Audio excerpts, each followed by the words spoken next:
The heavy, velvet silence of a life spent in the public eye is not a peaceful thing. It is a weight, a slow building, pressure that eventually demands a release. Before the heart stops beating for good, at 77, the mirror offers back a map of 1,000 performances, 1,000 characters, and 1,000 carefully curated evasions. But the man staring back is tired of the costume.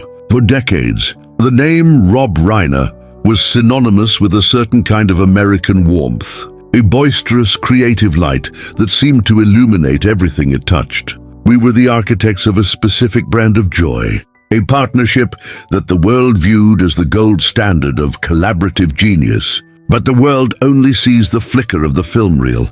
It never sees the heat that melts the celluloid from behind. I have sat in rooms filled with the most powerful people in this industry, people who trade in secrets like currency, and even there, the truth about Rob was something we collectively agreed to bury. We called it temperament. We called it the price of vision. We called it 1,000 different things to avoid calling it what it actually was. A slow-motion catastrophe that we all watched frame by frame as it developed in the dark room of our shared history. I'm Christopher Guest, and before the ink dries on my own story, I must finally speak of the rot that lived inside the laughter. The narrative the public has swallowed for 40 years is one of a tragic, sudden unraveling, a narrative of a great man who simply lost his way in the fog of age or the pressures of a changing culture. They want to believe in the accident of his moral decline, a sudden break in a previously unbroken chain of integrity. It is a comforting lie because it suggests that darkness is an intruder, something that arrives unbidden and strikes without warning. But I was there in the trenches, in the writing rooms and in the quiet, suffocating moments of private life where the cameras were never invited. I saw the architecture of the disaster being built brick by brick. What the world mistook for a sudden madness was actually the final harvest of seeds planted decades ago. This was never an accident. It was an inevitability. We are taught to respect our peers, to protect the legacy of the work, and to maintain the dignity of the industry. But there is no dignity in silence when that silence has become a tomb. I'm exhausted by the effort of holding the door shut on a ghost that has been trying to scream for years. To understand the end, we have to stop looking at the polished surface of the awards and the accolades and look instead at the shadow that Rob cast over everyone who dared to get close to the flame. There is a specific kind of exhaustion that comes with being the keeper of another man's darkness. It settles in the joints like a frost. I look at the footage of us from the early 80s, and I see a man I no longer recognize, not because of the age, but because of the mask I was already learning to wear. Rob had a way of consuming the air in a room, a gravitational pull that made it impossible for anyone else to stand upright. In those days, we called it charisma. We told ourselves that his intensity was the engine of our success. But even then, there were whispers in the margins. Warnings that we all chose to ignore because the light was too bright to look away from. We ignored the way he spoke to the people who couldn't do anything for him. We ignored the flashes of cold, calculating rage that would vanish as quickly as they appeared, replaced by a smile that never quite reached his eyes. We were complicit in the creation of a monster because the monster was making us all very rich and very famous. To tell the truth now is not an act of betrayal. It is an act of late-stage survival. I cannot take this weight with me into the dirt. The public remembers the laughter, the Spinal Tap years, the sense of a brilliant mind at play. But I remember the silence that followed the laughter, the way the air would turn brittle when the camera stopped rolling. There was a profound, hollow space inside Rob that no amount of success could ever fill. He didn't just want to be great. He wanted to be the only thing that was great. He saw the world as a series of obstacles to be overcome or assets to be utilized. When people talk about the tragedy of his later years, they speak as if a storm simply blew in from the sea. They don't realize that Rob was the storm, and we were the ones who built our houses on the shoreline, convinced we could tame the wind. I watched him dismantle people piece by piece, with a precision that was as terrifying as it was subtle. He knew exactly where the fault lines were in everyone around him, and he wasn't afraid to press until the stone cracked. We saw the cracks forming, all of us. The producers, the actors, the family members.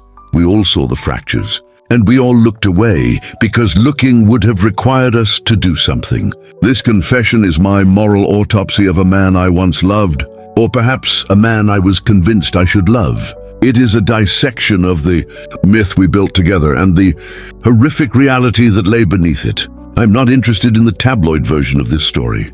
I'm interested in the soul level corruption that happens when a man is told he is a god for too long. We allowed him to believe his own legend, and in doing so, we became the silent partners in his ultimate downfall. I promised myself I would never speak of these things, that I would let the legend stand as it was. But as the shadows lengthen and the end of the road comes into view, I realize that the truth is the only thing left that has any value. The uncomfortable truths I am about to reveal are not just about Rob. They are about the culture that enabled him, the friends who shielded him, and the price that was eventually paid by those who weren't as lucky as I was to escape his orbit.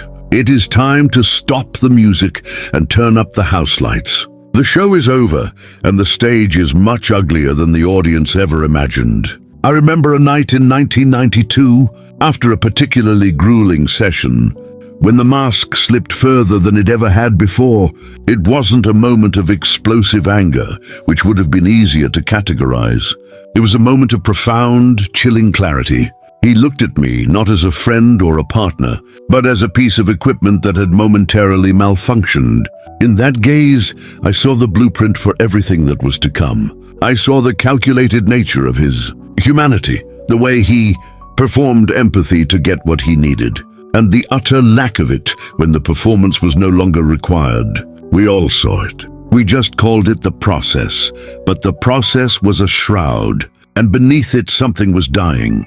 I'm here to tell you that the man you think you knew never existed.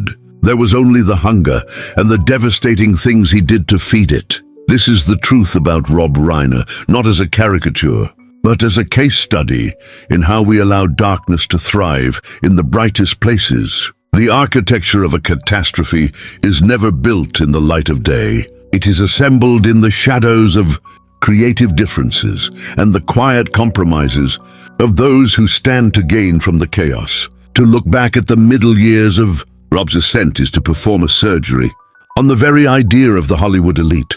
We were a circle of the protected, a brotherhood of the untouchable, and within that fortress, we watched the rot spread with a passive, almost academic interest. It wasn't that we didn't see the warnings. It was that the warnings were written in the language of success. When a film makes $100 million, the director's cruelty is rebranded as perfectionism. When an actor leaves a set in tears, it is called emotional breakthrough. We were all fluent in this dialect of denial. I watched as institutions, studios that are now household names, agencies that manage the morality of the masses, turned a blind eye to the mounting evidence that Rob was no longer steering the ship, but rather burning it for warmth. The enabling began in the homes of the powerful, over dinners, where the wine cost more than a teacher's yearly salary.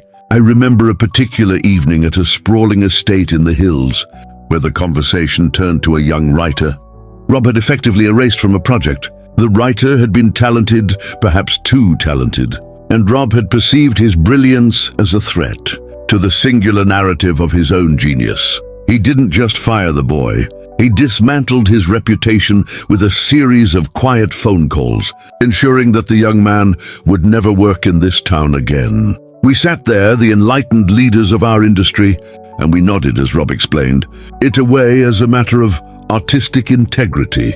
We knew it was a lie.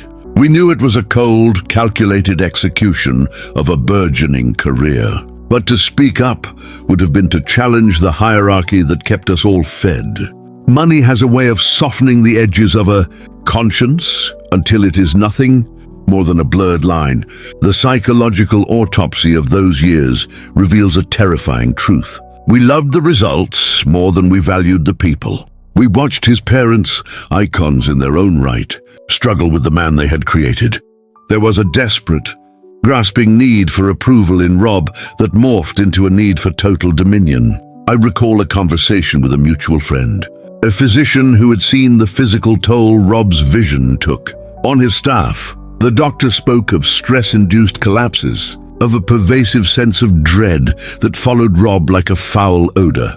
And yet the doctor did nothing. The friends did nothing. I did nothing. We were all shareholders in the Rob Reiner brand, and a scandal would have devalued our stock. Ideology, too, played its part. Rob draped himself in the flag of progressive causes, using his public-facing morality as a shield. How could a man so dedicated to justice be a tyrant in his own hallway? We used his politics as a character reference, ignoring the fact that a man can scream for the rights of the many while crushing the soul of the one standing right in front of him. The scenes that haunt me now are not the ones we filmed, but the ones we lived. I remember a rehearsal space in 1995, the air thick with the smell of stale coffee and the palpable anxiety of a supporting cast that had been pushed to the brink. Rob was focused on a veteran actress, a woman whose career spanned 5 decades, and he was methodically breaking her. It wasn't about the performance. It was about the submission. He wanted her to look at him with the terror of a child, and he wouldn't stop until he saw the light go out of her eyes. I stood by the craft services table, watching the sugar in my tea dissolve, and I said nothing. I saw the producer check his watch, calculating the cost of the delay versus the cost of an intervention. The intervention never came. We had created a vacuum where accountability could not survive. This was the slow, steady erosion of the human spirit, performed in the name of entertainment. There was a specific moment, a dinner at a quiet Italian restaurant where the lighting was dim enough to hide the truth, but not the fear. A long-time collaborator, a man who had been with Rob since the beginning, leaned across the table and whispered, "He's going to kill someone. Chris, maybe not with a weapon, but he's going to extinguish a life." I laughed it off. I told him he was being dramatic, that Rob was just under pressure, but the tension was inevitable. It was the tension of a spring being wound too tight for too long. You could feel it in the way he entered a room, the sudden shift in atmospheric pressure, the way voices dropped an octave. It wasn't respect. It was a survival instinct. We were all animals in a cage with a predator we had convinced ourselves was a pet. The tragedy wasn't a sudden break. It was a predictable outcome of a system that rewards the predatory as long as it is profitable. By the time the new millennium turned, the decay was visible even to those outside the inner circle. If they knew where to look, the decisions became more erratic, the justifications more surreal. He started surrounding himself with yes men who were less like colleagues and more like cult members. People who would validate his most destructive impulses in exchange for a seat at the table. I watched him alienate the few people who still had the courage to tell him no. It was a slow-motion isolation. A man building a fortress out of his own ego and then wondering why it felt like a prison. We saw the warnings in the trades, the veiled references to difficult sets and unpredictable behavior. But the machine kept grinding on. We were all part of the machine.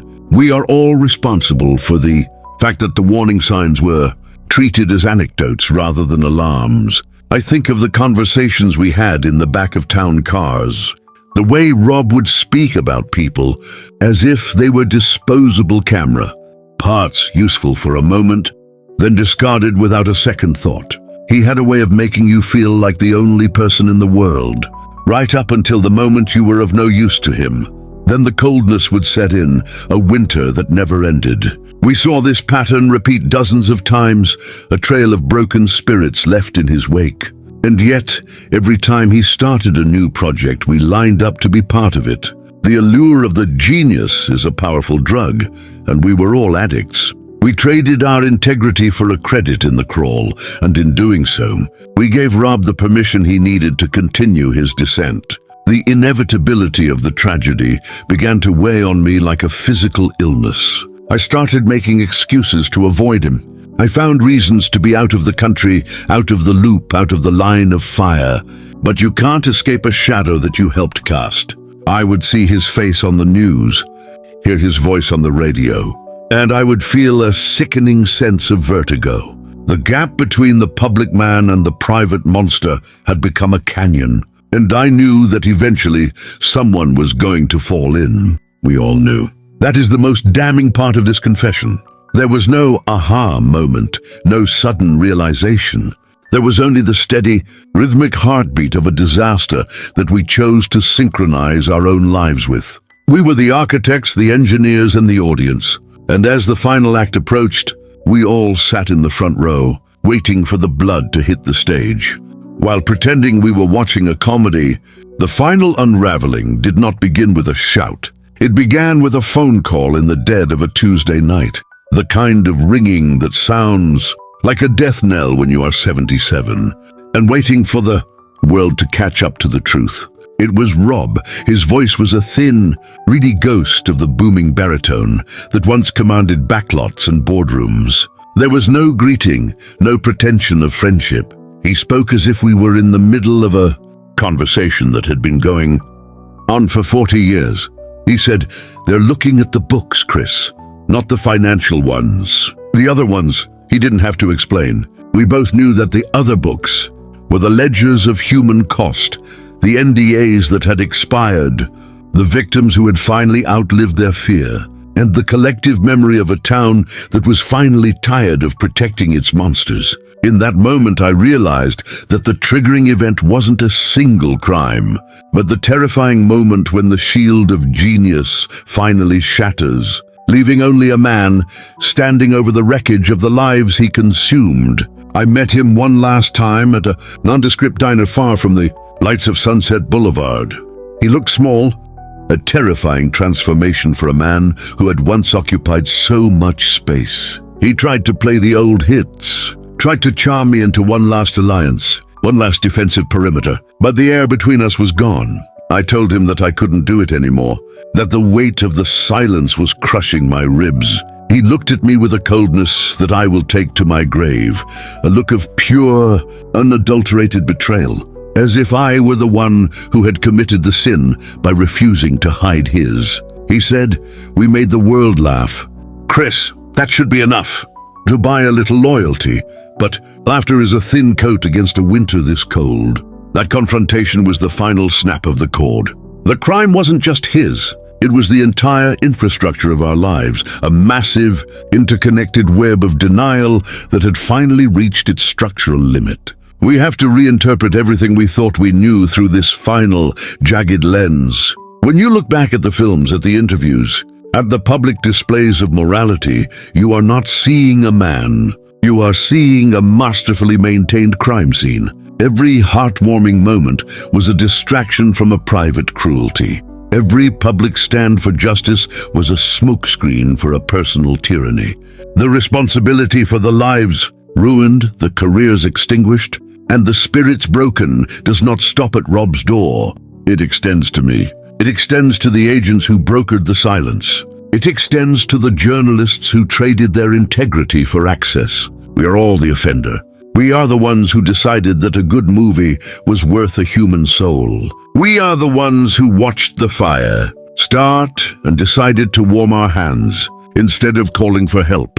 This is the heavy moral conclusion of my life, that love, when it is uncoupled from accountability, is just another form of complicity. We wanted to believe that our love for his talent could fix him, or at least contain him. We thought our control over the narrative could prevent the tragedy. But you cannot control a rot that is systemic. You cannot love a person into being honorable if they have found a way to profit from being hollow. The limits of our influence were laid bare in the final months, as the stories began to leak out like oil from a sunken ship.